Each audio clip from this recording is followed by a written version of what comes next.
can't Shabbos services be like they have it in church? If you don't make 9 o'clock services, you can go to 10 or 11 because the services are every hour. I said in synagogue, I said, depending upon where you belong, if you belong to an Orthodox synagogue, the services could begin anywhere from 8:30 to 9 o'clock, and they go till 12 to 12:30, or depends sometimes on a late Saturday when you have a lot of prayers, it could even end at 1. I said, you're talking 4 or 5 hours in synagogue, in shul, The difference Dad. in synagogue, you see people go in. Then they'll go to the bathroom in the middle. They'll go outside and have a cigarette. And then they'll go back in the synagogue for a little while. Some of them will go off a cigarette, never come Well, you know back. what the funny thing is? We all used to leave as kids. We all used to leave during the rabbi's sermon. But now as an adult, all right, I say to myself, to me now, considering we're doing technically religious shows on Friday, the most interesting part of the service would be the sermon because it always has something to do connected with religion and current events or how we should be living our lives, okay? And as kids, you just don't want to hear that, Right. Anyway. Well, it's funny. Samantha the other day said something to me about. She keeps asking. Now that mommy's was mom when mommy had me, she was Jewish, and my mother or Scott or whoever would say yes. So she's like, so that makes me Jewish. Yes. So she happens to be right. She happens to be right. Now, Scott tells her differently because, he's Catholic and I baptized her and all. My mom just recently said to her, technically you are half Jewish. Yes, your mother was Jewish. She is Jewish. But yes, you are, you're half Jewish. So she turns around and she says to me, well, that's it, Mom. We have to go to temple. I was like, why? She's tying up your whole weekend. No. She goes, because I got to get my candy apple. I was like, Samantha, that's only on Simchas Torah that you get it. It's one day out of the year that you get the candy apple. You don't get it all the time. Well, she's right about that. You're right about that. So, because I took her, when we lived in Florida, we used to go to temple. We went to a Reformed temple, and I took her actually on Simchas Torah, and she got a candy apple. And so she remembers that. So she's like, well, I have to get a candy. I said, I could go anywhere and get you a candy apple. I said, it doesn't have to be in temple. But, I mean, it's funny how she relates to certain things about that, and then she relates the fact that she wants to know if I was Jewish when she was born. So I can see that she's understanding religion now, and it's scary because she's only 8 years old. Well, listen, I was, as you know my background now, I was born in Israel, and right. I was technically raised Catholic. I was baptized. But on Saturdays, I'd go to synagogue with my friends because that's what they did.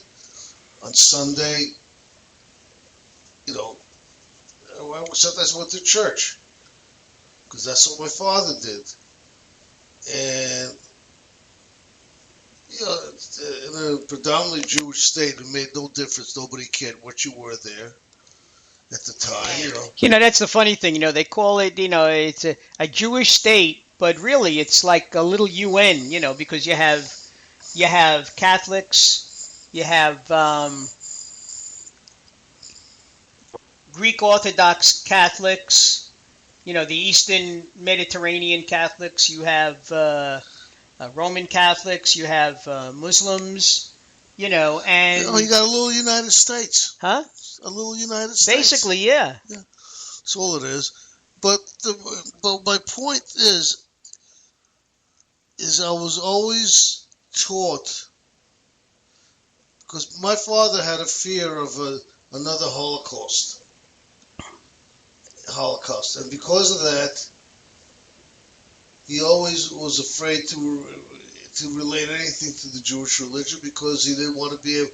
He didn't want us to ever be identified as the way he remembers when they identified the Jews. They made the boys drop their pants, and that's one of the ways the Nazis didn't identify the boys if they were Jewish or not. Mm-hmm. So my father was always against it. He was really, it's not that he hated Jews by any means, because he married a Jewish woman, but he was afraid. And he repressed me, anything that if I would have wanted to know about Judaism, he really repressed it. And it put a certain prejudice to me that took a long time for me to change. And my feeling is it's changed a lot over the years. You'll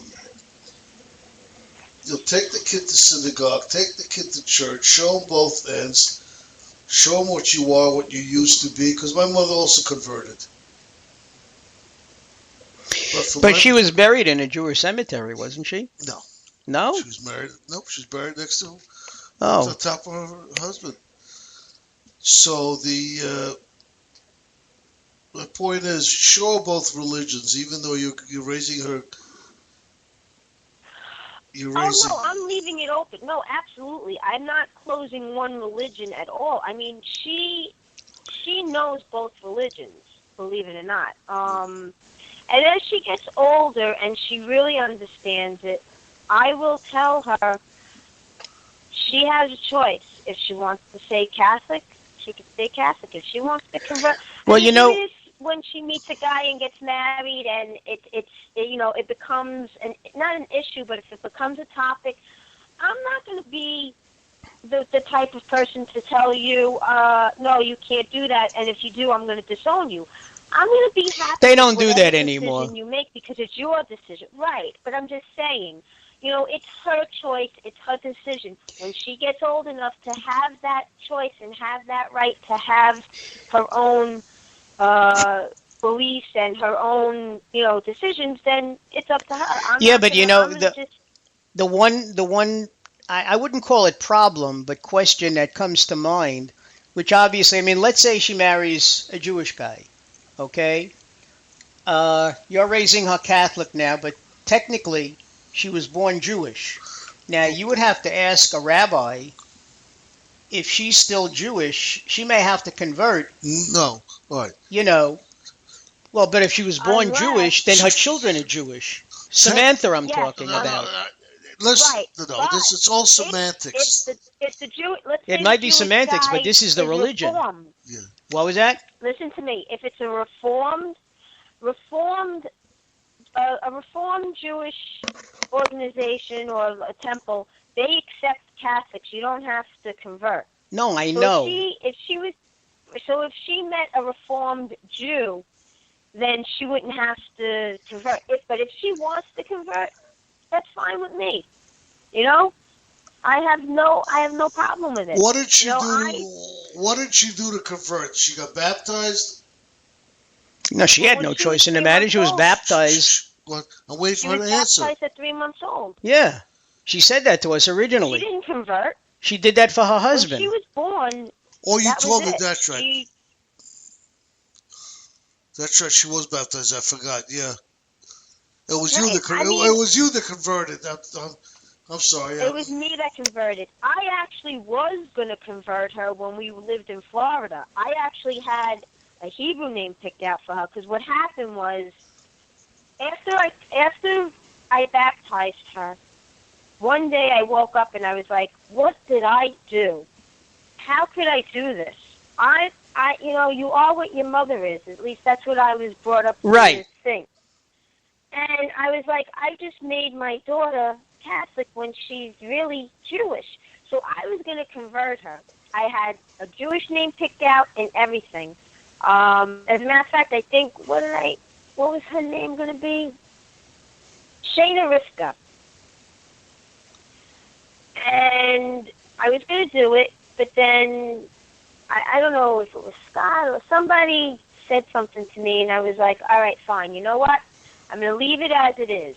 When the child is old enough to understand religion, I'm going to let her make the decision. If she wants Well, to convert, she can convert. If she wants to stay, she stays. you know, I'm not gonna tell her what to do. I'm surprised only in the respect that you had her baptized because you respected your husband's religion, okay? Yet you were thinking of giving her a Hebrew name, and it sounds like he was against that. And I'm surprised that he would say anything because you actually acquiesced to his wishes by having her baptized. You could have just as well said no. You know. Well, I think you said Sure, he wasn't really adamant about it. He was like, if you want to do it, do it. But he kind of gave me the Jewish guilt trip as a German Irish, saying, you did this for my mom. You said that you were getting everything from when you were pregnant. You named the baby after both your grandparents. We don't have anything on our side. So you gave a nice gift to my mom, and now my mom's gone. And I was like, all right, fine, whatever. Well, look, I guess it all doesn't amount to a bag of beans, really. It means nothing. It means how you feel. No. Yeah, exactly. That's true. It means how you feel. Absolutely. Listen. I don't care if a rabbi says I'm not Jewish or a priest says I'm not Catholic or Christian. It means absolutely nothing.